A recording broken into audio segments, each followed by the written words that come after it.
musically.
Hello and welcome to Relationship Soup. I'm your host, Lisa Hughes. I hope you all are doing fantastic today. And of course, I have another dynamic show lined up today. Today, we're going to really be talking about a topic that is close to even my own heart and is often hidden. Um, and hopefully, with this show today, we will be able to bring awareness. All right. So, before we get started, before I bring on my dynamic guest, who is awesome, dynamic soul, please make sure that you like, subscribe to the conversation. Like us on YouTube and Facebook. So, I'm going to go ahead and bring on my guest. Her name is Angenita Williams, and she has credentials as a DV educator. She's an author, blogger, poet, professor. Listen, she's the jacket of all trades. So without further ado, let me go ahead and bring on Angenita. Hey, Angenita, how are you? Hey, Lisa, how are you? I am blessed, blessed, blessed. I cannot complain. Thank you so much for having me on here to discuss this very important topic. I really appreciate the opportunity to kind of educate some people on on this, that it seems like everyone seems to know about it, but they Mhm. really don't know about it. You know what I'm saying? So Absolutely. I'm looking forward to this conversation. Me too. I've been looking forward to it for a long time. Um, there's been posts that I've seen, just conversations that I've had, and I'm like, this needs to be talked about even more, because I like what you said about people know about it, but they don't know about it. So hopefully we're able to bring more awareness and some empathy and things of that sort. So I see, oh, hey, Maurice, how are you? Thank you for joining us. We are happy to have you tonight. All right, so let's go ahead and get this conversation started. So, can you tell our listeners a little bit about you? Well, I am an author. I'm a blogger. I write poetry. I am currently a professor in English for an online nursing college. Um, my book, Revealing and Healing: Three Women's Stories of Survival. I wrote with two phenomenal women. My co-authors were Delina Hillbrooker and Rasha Hoosier Halliburton. And we wrote the book to basically show people that even though you are going through some things in your life, or you have made some mishaps or mistakes, it doesn't define the rest of your life and how you're going to be.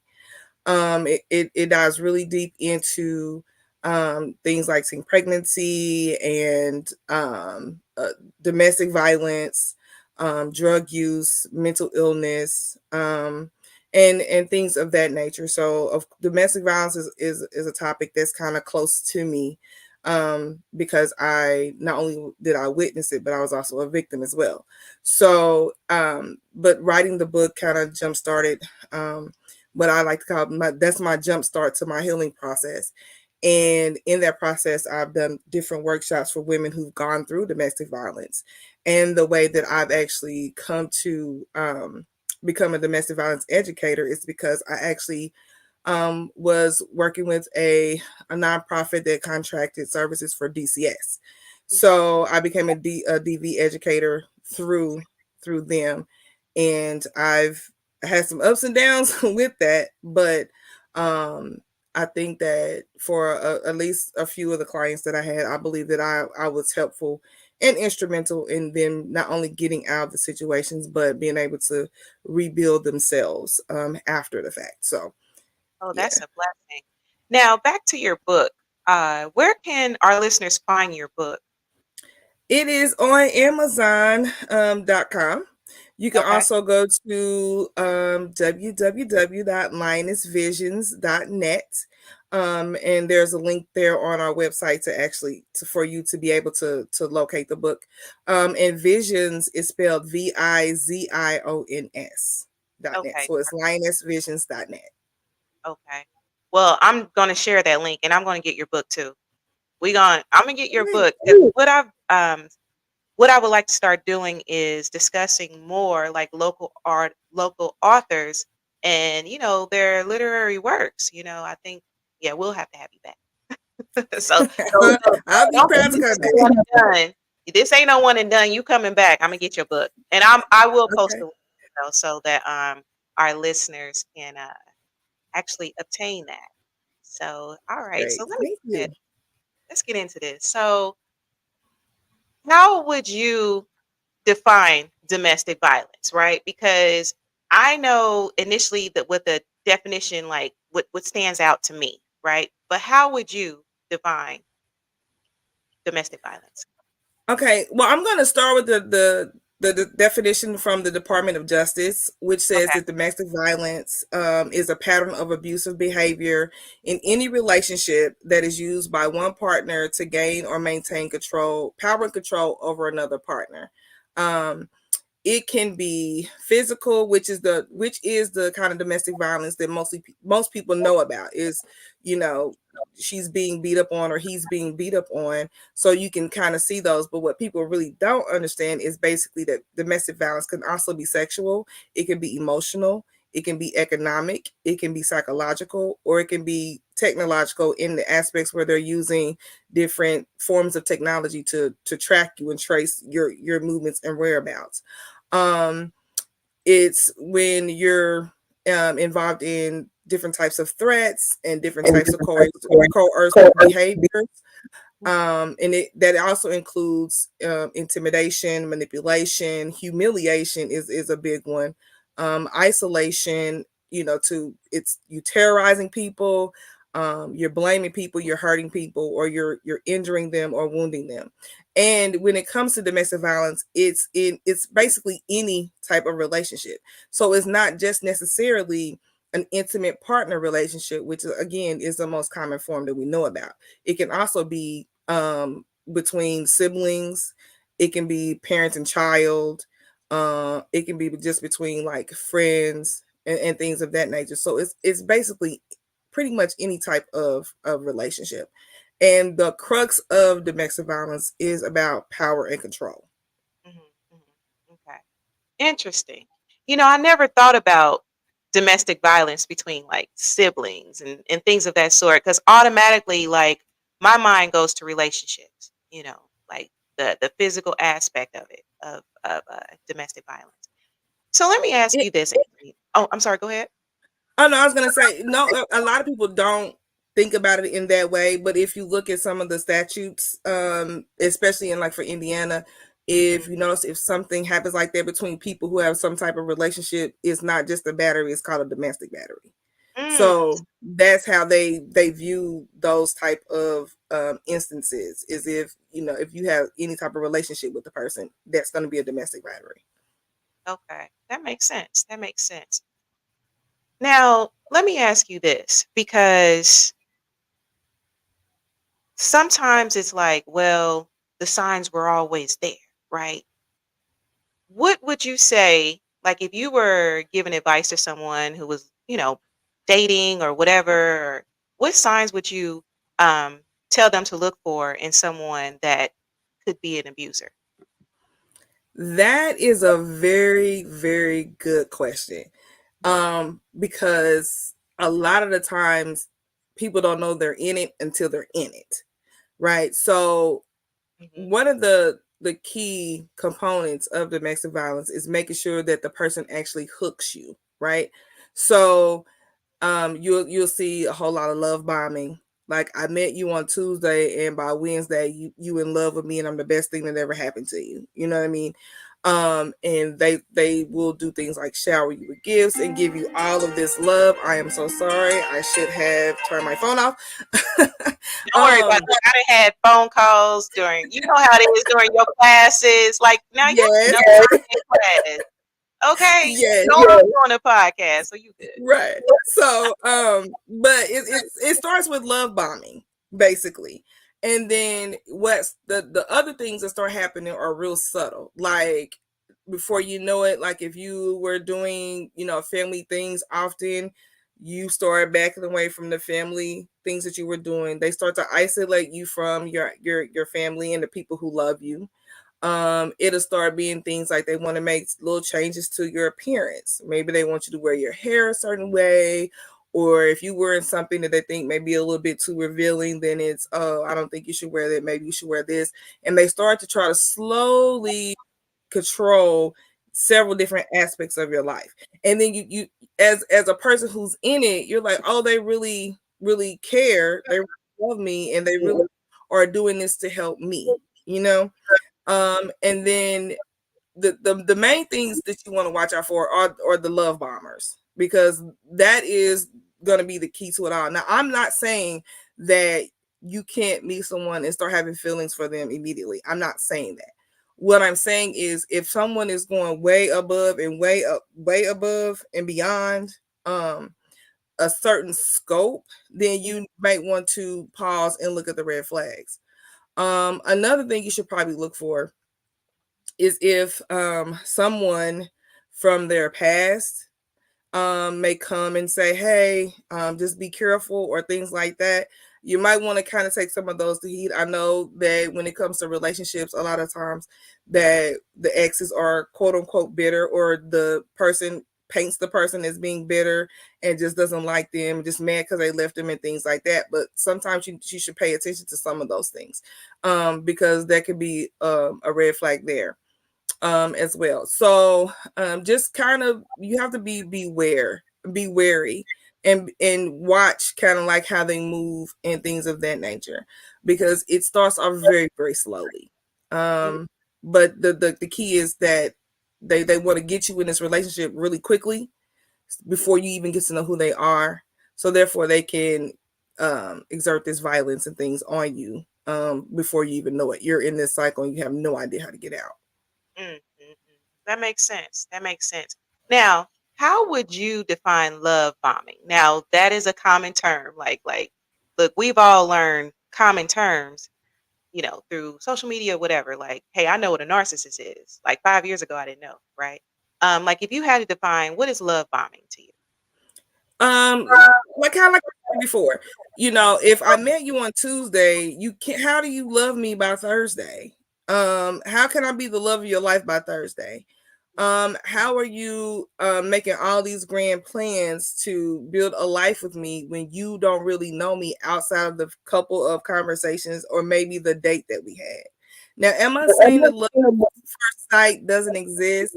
No, I'm not saying that, because as a person who is a hopeless romantic, I still believe that you can still have those initial feelings and things like that. But when it's just becomes overwhelming, or they start asking you to do things for them in the name of love. For example, I just There's this real big thing on TikTok where this woman met this man on like December the 7th. They didn't meet until December the 29th, but even before they met, they had decided they were getting married. And he just bought her rings, and he's looking at houses, and he's doing like that is a classic sign of a love bomb. Yes, somebody can really want to do all those things for you, but I would think it's something that you would want to do and to grow with together. Like before you go there. And I would want to see you in all four seasons, what I'm saying, of your life before something else is going on. And if they are dismissive of your boundaries, if they Mhm. are off-putting about you saying no about things, or they catch a real quick attitude when you tell them no, that's also a sign, that they're trying to reel you in before you have an opportunity to get to know them as a person. Mhm. Mhm.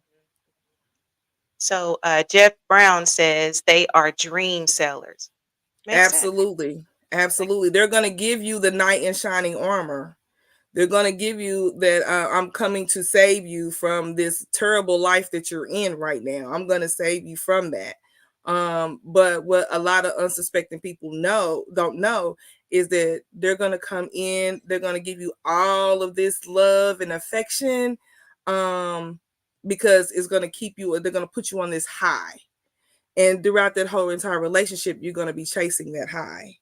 It's not going to get back to that part. And it's literally just that's the beginning part of the cycle. Makes sense. Now, what would you say some of the emotional and psychological impacts domestic violence has on victims? It has a lot. If you take someone, let's just say you take someone who already has a questionable self-esteem, or who already is in like a period of their life where they're extremely lonely, and then you put them in a domestic violence situation, because of the psychological factors of it, that can look like something like PTSD, anxiety, depression. It can look like um, um, eating disorders. You'll start losing wages because you're missing days off work, because who wants to go to work with a black eye or strangulation marks around their neck, right? So it becomes a financial thing on that. When you look at the emotional side of it, the person is at a place where they can't regulate their emotions.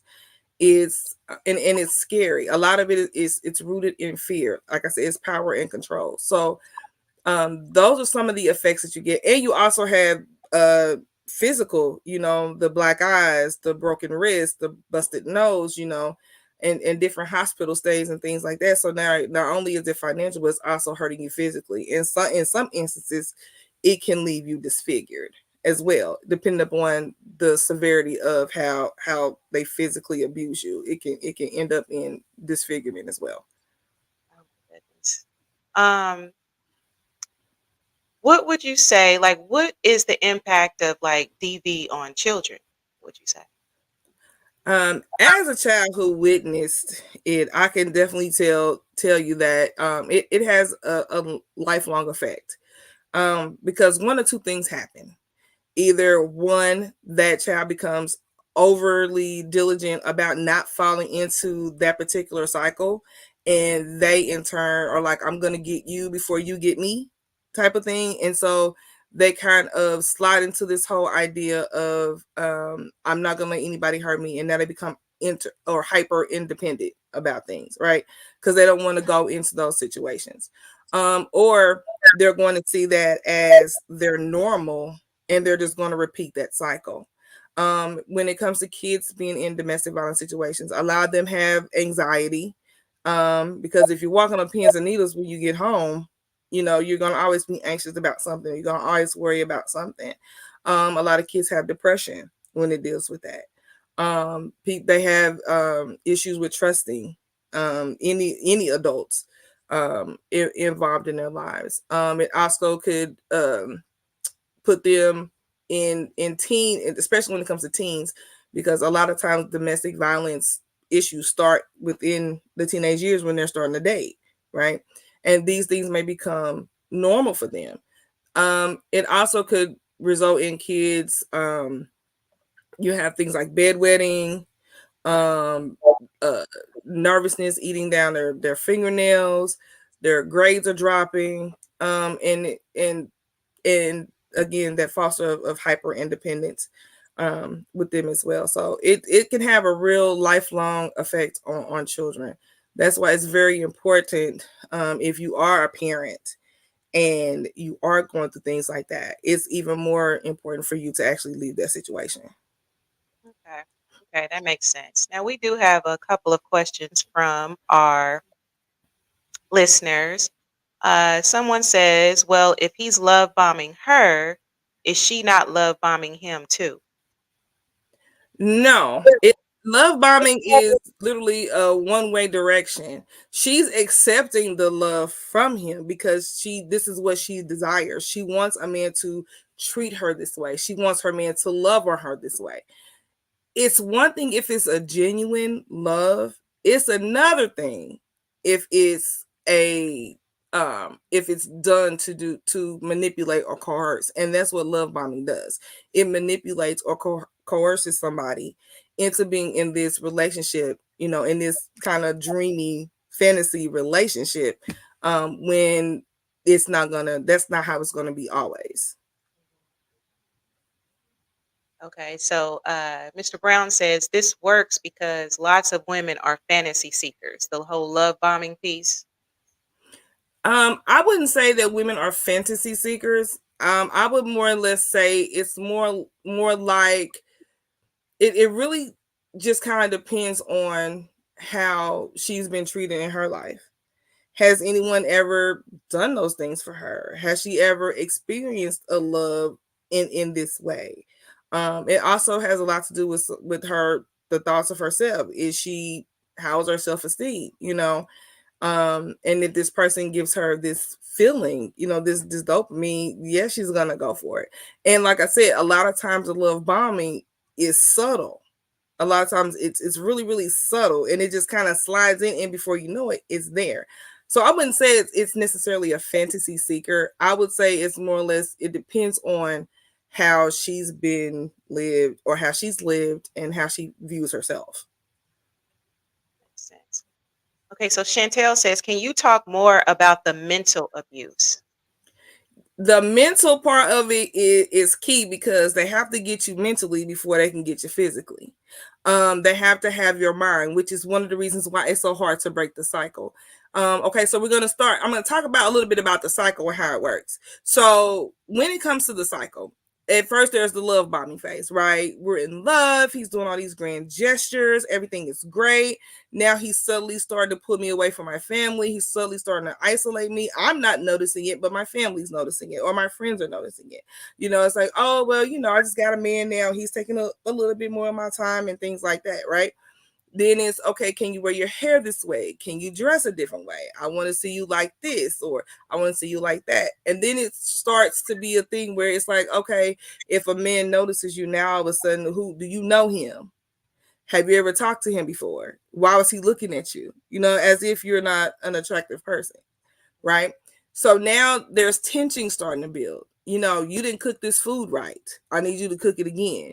You didn't clean this right like I wanted you to. You didn't organize this how I said to do it. You didn't wash this how I said to do it. So you're steadily struggling, trying to make sure that you're keeping this person satisfied, because you want that high feeling again when they loved you, right? So then maybe a shove happens. Then it's, oh, I'm sorry, I didn't mean to do that. Then there's a slap that happens. Okay, I didn't mean to do that. Next thing you know, you're being punched, you're being strangled, you're being thrown downstairs, you're being slapped around, thrown into walls, thrown out of windows. You're being chased, and things like that. But guess what happens after that?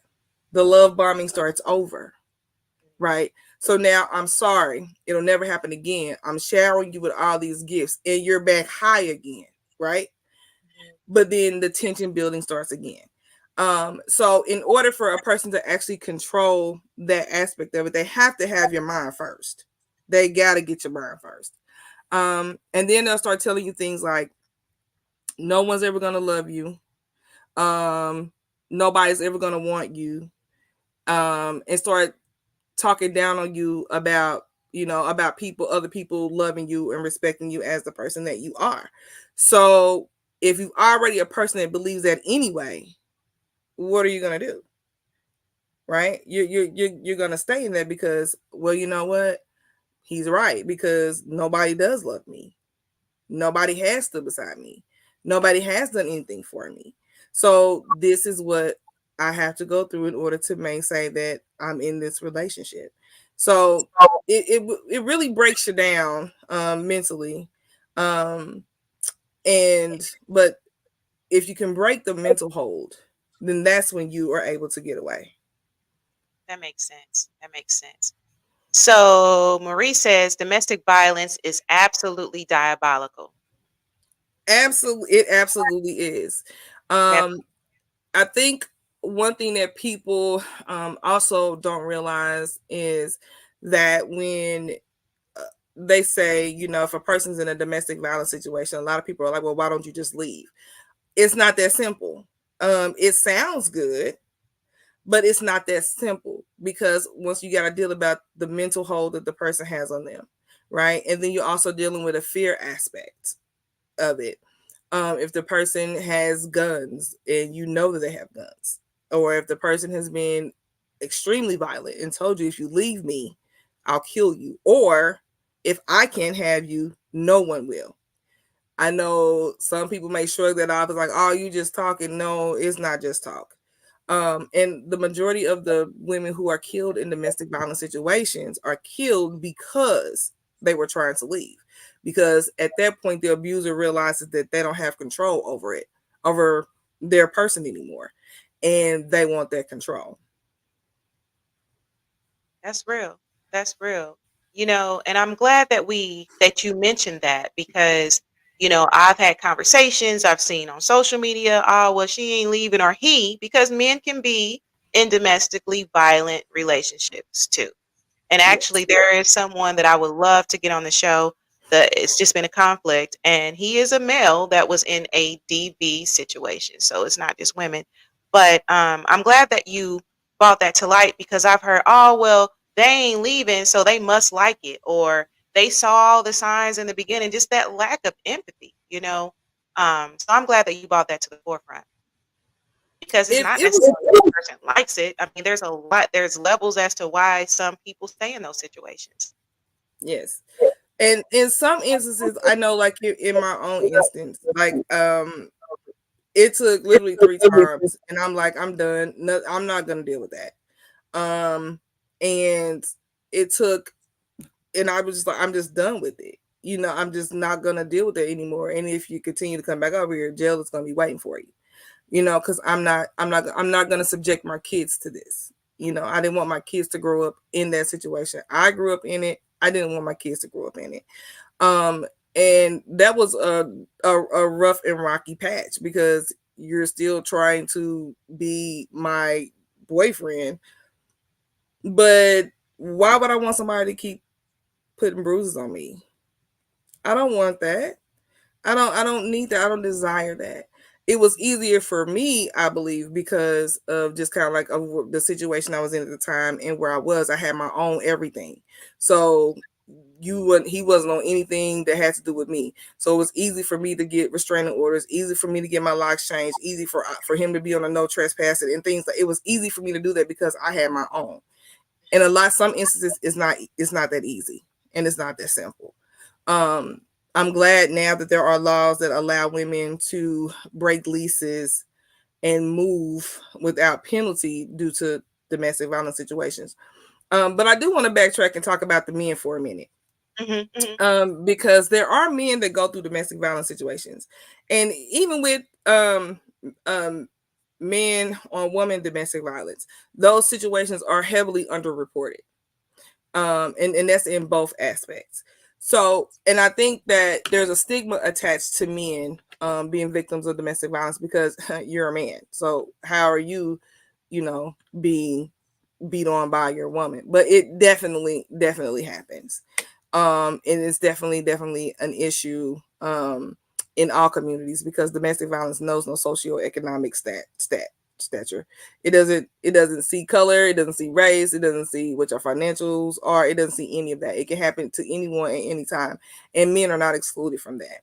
I just want your everybody to know that, to if you have a friend or you know a male who's going through things like that, just like you would be there for a woman going through it, be there for him too, because he's going to need your support as well. Definitely.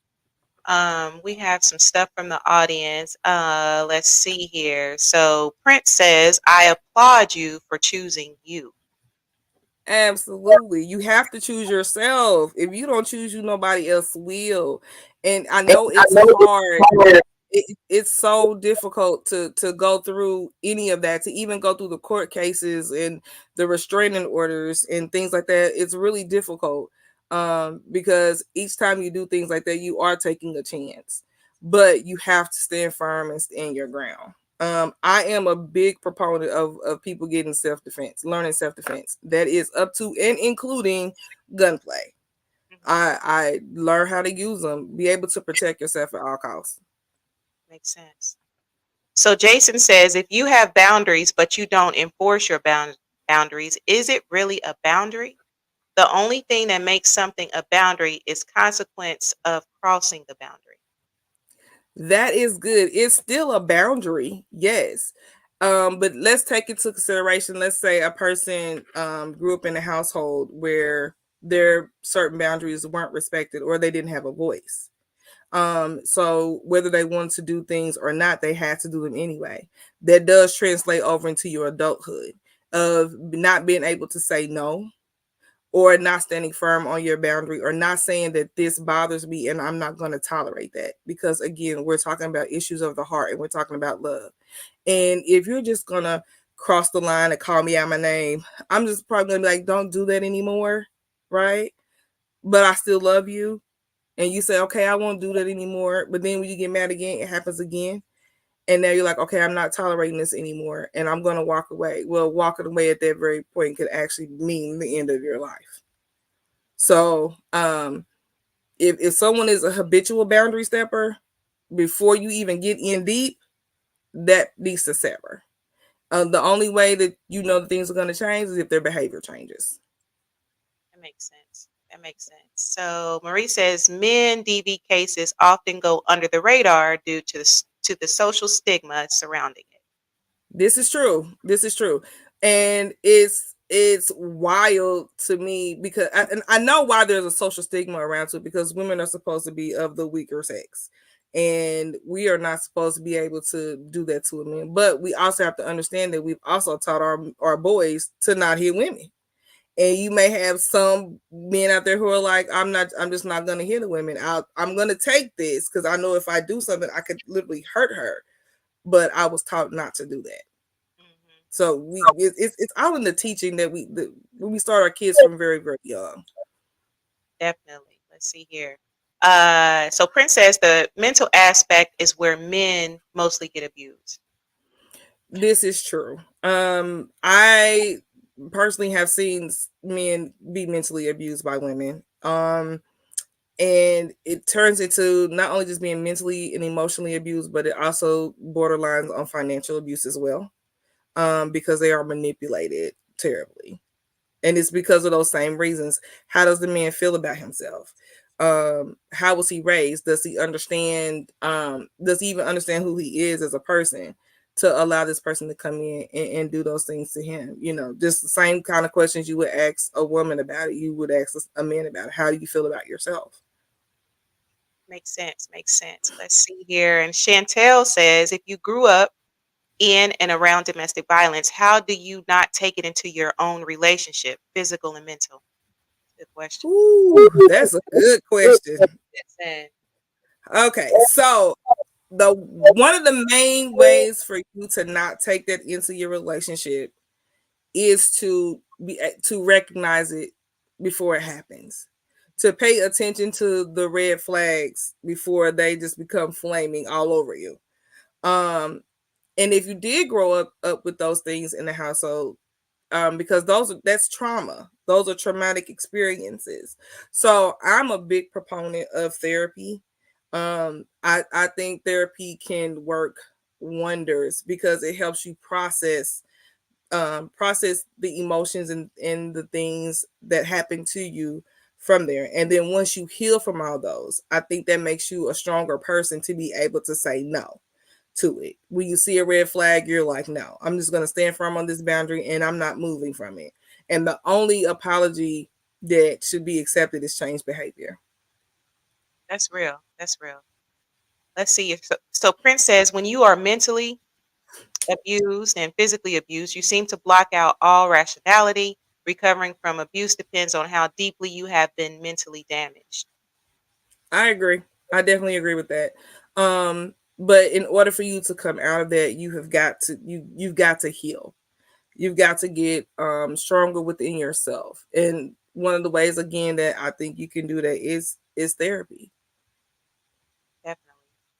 So let me ask you this. So like as a society, right?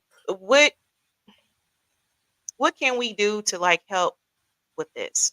Like I know earlier you mentioned like, be there, as you would for a woman, be there for like what do you think that as a society we can do anything to help curb this or help this issue? Absolutely. One of the one things that we can do is we can stop telling girls that if a boy hits her, he likes her. We can stop that.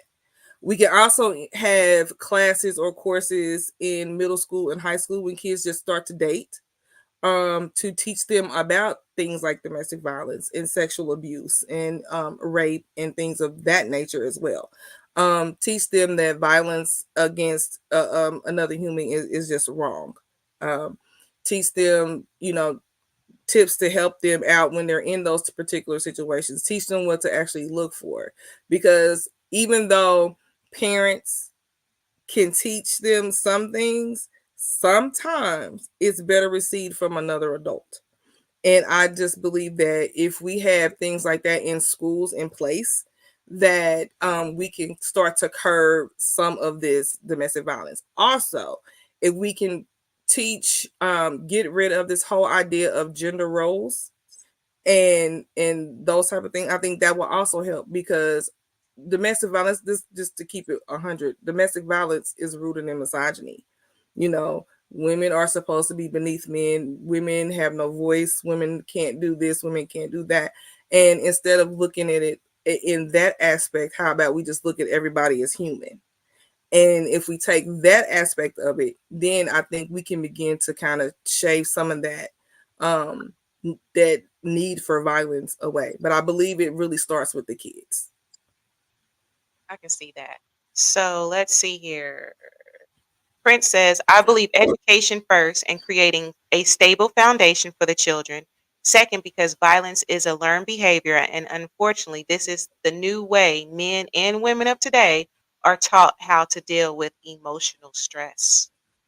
I agree. Learning how to deal with stress is a big issue, and a lot and emotional intelligence. I know that's been kind of like a buzzword, that's been thrown around here recently, but it's a real thing. If an adult can't process their emotions correctly, an adult can't sit down and think their way through when they're going through some things, we can't expect our kids to do that, and our kids are going to pick up on that same type of behavior.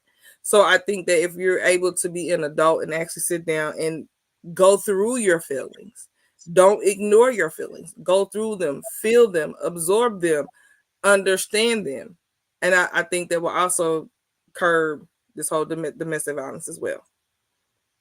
Let me ask you this. So, culturally, right, do you think that um, there are certain challenges like certain communities face when it comes to domestic violence? Working with DCS, you see that. Okay. You see that. There are some cultures that actually believe that still beating um a woman or is okay. And that it's really nobody else's business what goes on inside their home. There are several cultures that still believe in that. So that would definitely be a barrier to face when trying to eradicate domestic violence because you do have those particular cultures. Um, but I still think that education would be the way out of that. Okay. Sibling education would be the way out of that. That makes sense. Now, do you think that education could be culturally sensitive? Like, do you think that that's a possibility? It it can be Mhm. and allow people, for you to incorporate someone's culture in that. I think the problem or the issue with it would be is when you teach something that's against a person's culture. That's where you're going to run into the headbutt. Because now you're trying to get me to unlearn everything that's been learned in my culture for centuries, and that may make somebody uncomfortable. That makes sense. That makes sense. Let's see here. So Prince says, Prince, you got a lot to say tonight. You coming back on the show? He's like, I wish I was involved in this conversation. You giving us some. I'm gonna have you back on. We have to teach children there are healthy stresses that we encounter in order for us to grow, but if not handle it correctly, can set us back farther than we can imagine. An argument with a loved one does not need violence, but understanding, creating a safe place for our loved one is the answer. I 100% agree with that. Creating that safe space for your loved one is definitely a way to come out of domestic violence, and being able to look at um and I think the way that we label things also makes a difference. Because if you say that it's an argument, that automatically has a negative connotation. But if you say something like it's a debate, it doesn't have the same type of connotation with it, you know. Mhm, And also, I think learning how to agree to disagree, and learning how to do that humanely. mhm. um Everybody gets to have their voice heard, and if we just can't agree, we just want to agree on that particular thing, we can leave it alone at that point after we've had the discussion. But I think that just changing the way that you talk about it would definitely help with that situation. Makes sense. So Genesis says, I agree partially. I did not come from a domestic violence household. I have healthy relationships with my father, stepfather, and uncles. However, my issue with men who were violent with me, they had unhealthy relationships with their mother and had issues with rejection. I was love bombed. It felt great because I grew up sheltered. Oh, I'm sorry that happened to. I'm sorry you had to go through that, Genesis. Yes, I hate that you had to go through that.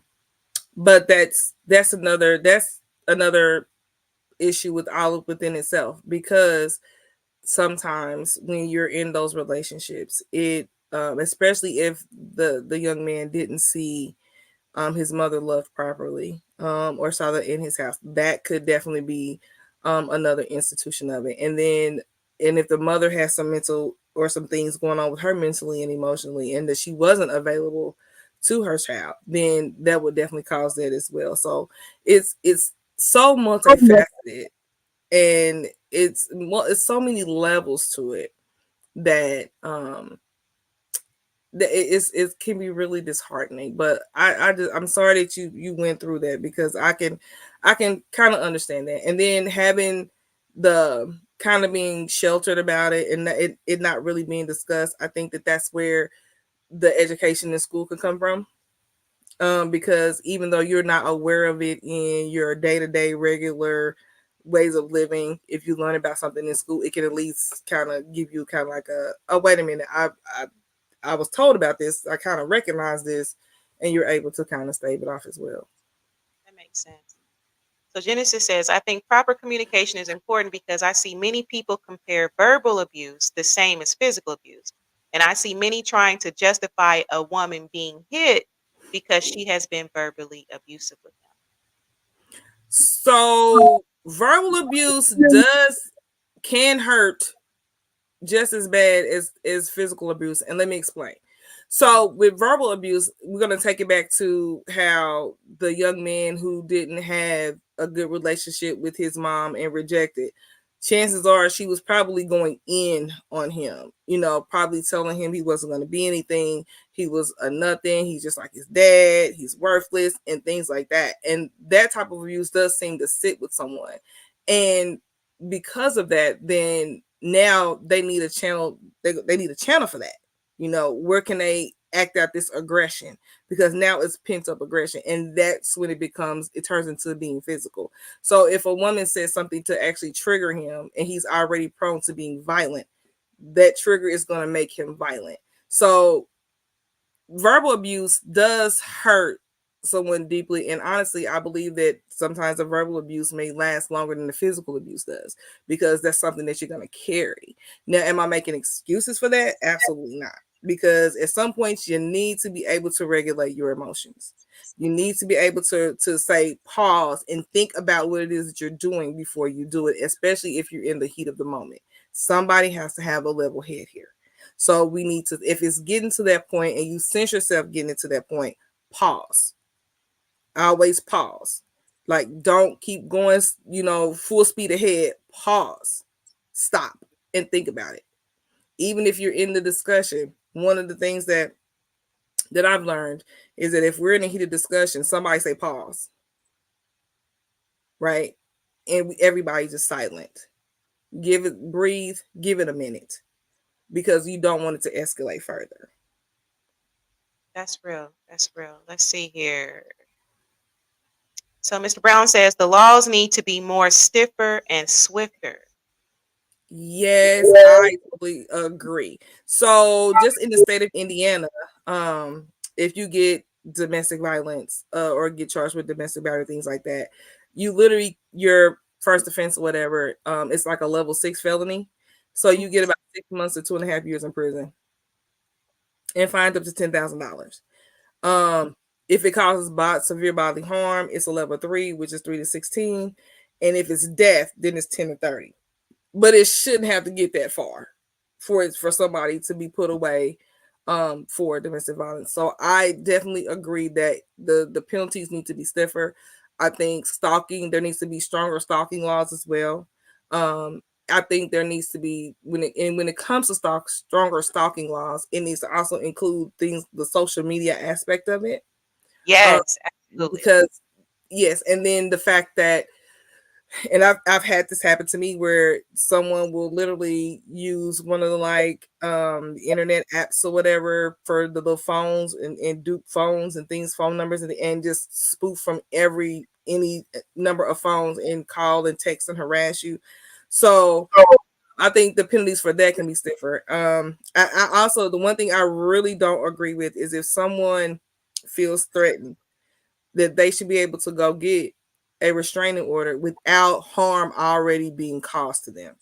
I think that's one of the biggest flaws in the whole restraining order aspect of domestic violence. Because why should I have to be hurt first, then get the restraining order, when I can have the restraining order now? So therefore, if he comes in my proximity, you guys can already be on your way.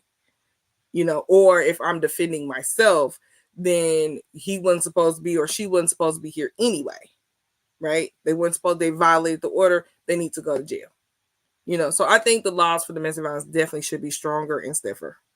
Absolutely. Let's see here. So abuse is always a lack of communication, like emotional development, or lack of integrity. There is no way around it. Nope, it's not. um it's definitely a lack of communication. We don't know how to communicate anymore, especially since, and I really truly believe that, like, social media has done a whirlwind on our ability to communicate. We can communicate online all day, but face to face, it's like pulling teeth to have those face to face conversations. So I definitely agree with that. Abuse is definitely a cause of miscommunication, or the inability to communicate. Makes sense. A lot of these folks suffer from abandonment issues as well. Check out a person's family past. Yeah, absolutely. I got to know where you Yes, come from. Listen, I got to know where you come from, and I got to know what your childhood consists of, because yes. that can definitely It bleed over. it can definitely bleed over into your adulthood. And Mhm. and and that's on being abused or being abusive. It's on both sides of it. That makes sense. Abuse is always a lack of communication, a lack of development, or lack of integrity. Either way, it may sound crazy when a person says, I didn't mean to be violent, but the truth is, I believe that statement, but good intentions are not enough. The whole "I didn't mean to be violent" I can understand to a certain extent, but it's only because you didn't take a moment to stop and think about what you're doing. Like, you are so overcome with emotion, which is anger is the usual emotion, right? So you're so overcome with anger that you are lacking clarity at that moment, and whatever is coming your way, you're ready to fight it, right? As opposed to taking a step back and looking at it. And I think that the whole men are logical, women are emotional, that whole little saying, that is, I think, is completely false, because and I know why people say that. It's because anger is not registered as an emotion. For whatever reason, anger is not registered as an emotion, and it's the one of the emotions that actually drives men. It shows, if you can get angry and pound your chest, it shows dominance, right? So I think, and that's the emotion that men register with, I think, in the most. But if you're able to check it, if you're able to stop and pause, I think that um a lot of the violence that we see in the world, not just domestic violence, but a lot of the violence that we see in the worldwide, I think that would cease too, if we could all literally just take a collective pause and think about what it is that we're doing before we do it. That makes sense. I know we're getting short on time. I do want to talk about the resources. I'm going to get in a couple of more of these comments from our listeners. So Genesis says, I posted some flyers on my page about domestic violence and started to have women reach out and speak to me about it when they were going through it. I tried to lend my ear and speak my truth as much as I can. It's some people that I know went back to an abuser, and I just felt so bad for her. My abuse ended up causing me to have seizures. Mm, mm, Mm, mm. Oh, I'm so sorry. Mm, that I am so sorry for that. But what I will say is that it takes on average 7 times for a person to leave. 7. And it'll be it'll be a cycle for a while, but once they are able to actually break completely free, then they can be completely free absolutely. um with it. And it's very it's hard, because it's that the whole beginning, that love bomb and the promises of never doing it again, like that just keeps people back in. And then you also got to think about the financial aspect of it. Is this person financially dependent on their abuser? Like, did they stop them from working? Did they make them continuously lose jobs? Things like that. Like, that is a big factor in it too. But I am so sorry that that happened to you. Absolutely. She goes further to say restraining orders are easier to get now. You can do them online in places like Firefly, the Salvation Army, Domestic Violence Network. There's all kind of resources. So, Angenita, can you share some of those resources with us? So the ones that I will share are some of the ones that are the most popular ones. Mhm. The ones that people know about. I don't want to share some of the other ones because we don't You want know what? abusers going to those. You know what? That's the truth. And so, but the ones that I know about, number one for Indianapolis, I know the Julian Center is a good resource. And their phone number is 317-941-2200. Mhm. You can also call the National Domestic Violence Hotline, and that number is 1-800-799-7233. If you cannot call them, you can text them. You you can text START to 88788. And their website is www.thehotline.org. And with that with that website, if you are on it and the person comes near you or whatever, it won't show up in your history. And if you click out of it, it just disappears completely. So if you're trying to search ways to help, then you can go to those few places to get some assistance. Also, um, My inbox on Facebook is open as well. And I can offer different resources that people may need to be able to get out of those situations. Absolutely. Let's see here. A couple more comments and then I'm gonna get you out of here. Look, and I'm baking some Okay. chicken. It's smelling so good up until okay. Okay. The first sign of a person being violent, you need to leave. I don't think you should leave room for them to make the mistake again after the relationship gets further in. Definitely. Let's see here. So for a woman, yes. For a man, it's a little harder because we don't view women as a threat naturally. If that makes any sense.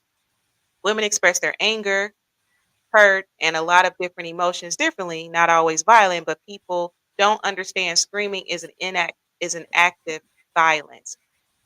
But we deal with it all the time when our woman is mad at us and we get through it and we live to not make a mistake another day. Mhm. The yelling thing is one thing that can also cause a lot of anxiety as well. So and that's a trigger that can trigger an anxious response as well. Definitely. So Mr. Brown says, with all this technology out, folks need to secretly get this recorded for possible use. Definitely. Hmm. To any person who is in a bad situation, just remember, don't be afraid to speak out about it. You need support, and your family needs to know you don't have to face it alone. Definitely. And so Chantel says, thank you so much for all the jewels that have been shared today. And Janita, thank you for the knowledge and information. Absolutely. You're very welcome. You're very welcome. Righty. And let's see here. So Genesis says, this is wonderful that you are offering this help and speaking out about it. I know you will change some lives. Great job. Well, thank you. I am at being a victim, being a witness, and being a victim, um, gives me the heart to be able to ensure that people get the help that they need. And I can definitely be a resource for that because I have the resources. This was my work for about 3 years, so I have the resources necessary and needed to be able to help someone. So if you need help, please reach out to me. Definitely. All right. So we want to definitely thank everyone for joining us. There were some hellos that I missed. So it looks like Queen's Rim. Hello. Chantel Tucker, thank you so much for all of your input tonight. Maurice. But let me shout out my mama and my auntie.